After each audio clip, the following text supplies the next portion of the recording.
श्रीकृष्ण नाममा सबैलाई जय मसी। यदि हामीलाई डोर्याउने अगुवाहरू चाहिँ सही भएन भने चाहिँ त्यो अगुवासँगै हामी चाहिँ जाने खाल्डोमा। त्यही भएर हामी हरेक मण्डलीको अगुवाहरू, हरेक ठाउँको अगुवाहरू चाहिँ सही हुन जरुरी छ।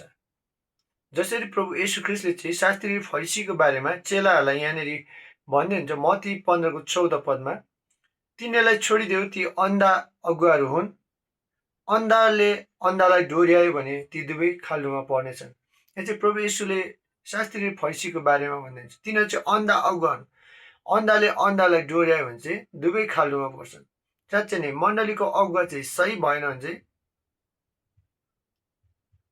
त्यो अगुवा सँगसँगै मण्डलीको अरू अगुवालाई पछ्याउनेहरू पनि खाल्डोमै पर्नेछन्। र यदि मण्डलीको अगुवा सही भयो भने चाहिँ यदि खाल्डोमा परेको छ भने कोही त्यसलाई पनि तानेर बाहिर निकाल्नेछ। मतलब मण्डलीको सही अगुवा भयो भने उसले स्वर्गको बाटो देखाउन सक्छ र एउटा मण्डलीको अगुवा चाहिँ गलत भयो भने चाहिँ उसले नरकको बाटो देखाउन सक्छ। हालेलुया। पिता पुत्र पवित्र आत्मा प्रभु येशू ख्रीष्टको जय होस्।